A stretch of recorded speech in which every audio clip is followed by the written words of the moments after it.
Let's do. I don't have a time to get to all this because I want to save some stuff for tomorrow, which I'm going to do.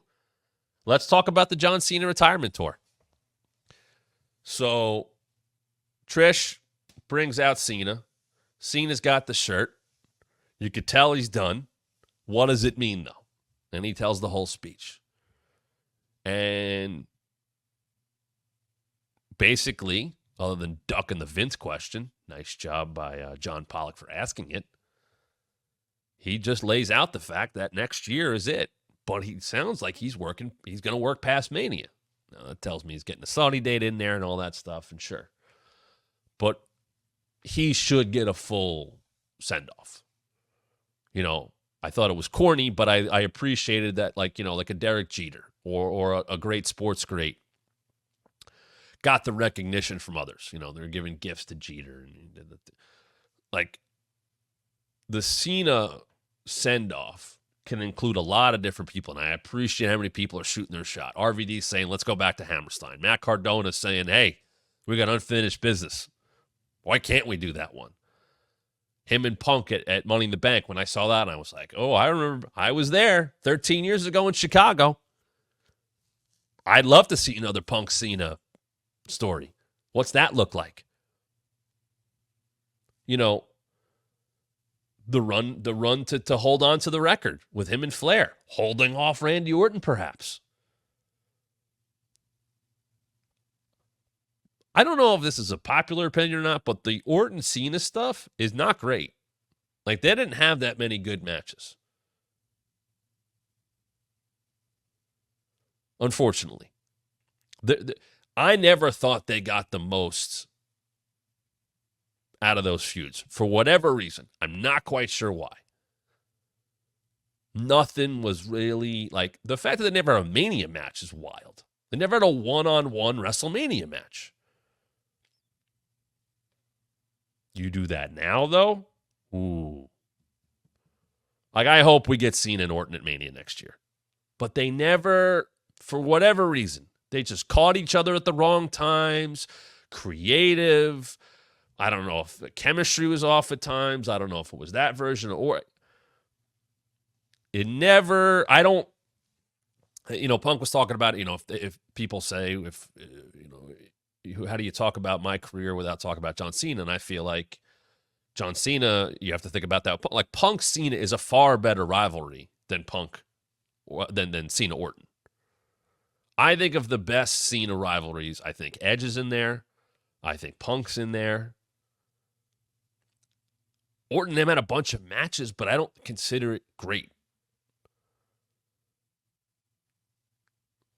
And you think, like, I don't think there's a lot of people in that conversation, admittedly. Like, if Cena and Reigns were at a different time, what could that have been? Cena Miz was pretty good. And that happened 2 different times. But I just think about stuff that you can really sink your teeth into. And I don't think Cena has a lot of those rivalries. I think Cena and AJ is better. Everything they did than Cena and Orton.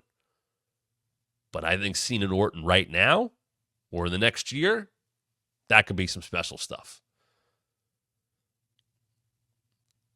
Is there something with Cody? Is there something to these talent, exchanges? Are we gonna get Cena and Tanahashi? That's not gonna happen because it's New Japan. But some of these that you never thought possible should happen. Is there something fun to do with him and Truth? And once again, and this is not a knock on Truth, you only have a certain amount of time.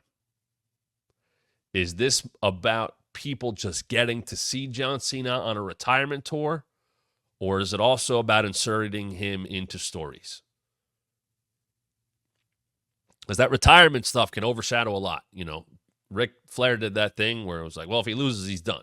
He got past a few guys, and then he loses to Shawn. And, Shawn went into that match with Taker. He had to put his career up.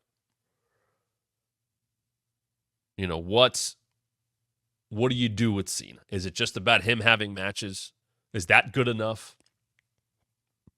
Is it for all of us who got to see him or never got to see him, wanting to buy that ticket to go, you know what, I got to see him one more time. Like, I got to go see Michael Jordan for the first time towards the end of his run with the Bulls. And all I cared about was watching him warm up at the Continental Airlines Arena against the Nets. I just loved watching his process of warming up. And I was young at the time. I was 13, but I got to see him. I think there's going to be that feeling. I think there was that feeling when Sting retired for a lot of us.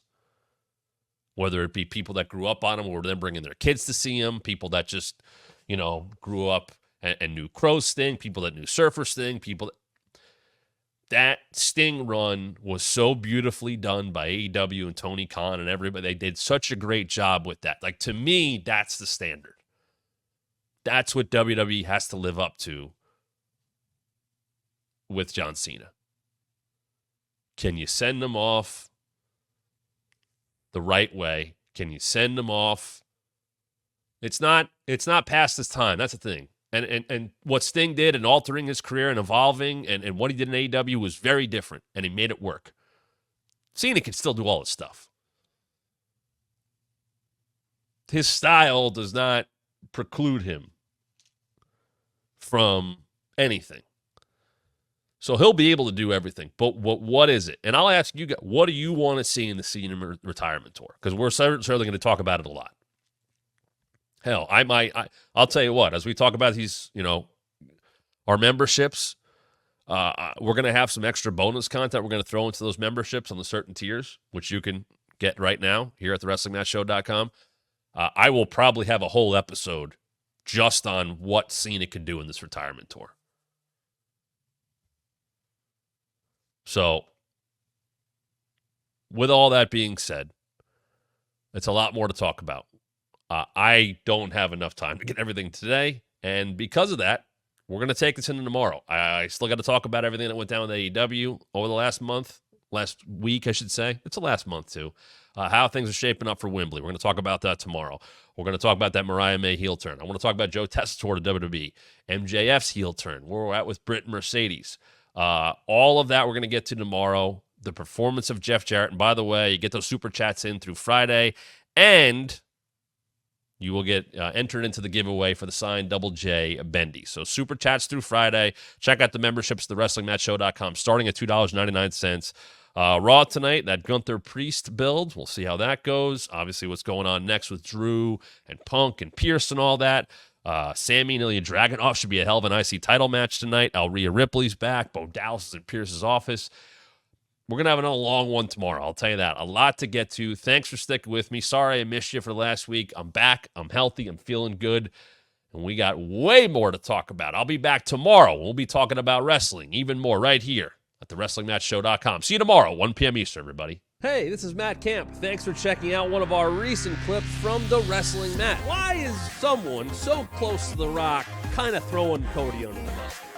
Yeah, a lot of people won't engage with Jim Cornette. I did, just because I have a mark for Jim Cornette. And Please subscribe right now. Hit the like and turn on notifications so you don't miss a thing. And I think you should listen to your TV partners. Let me tell you about WWE and a little insight.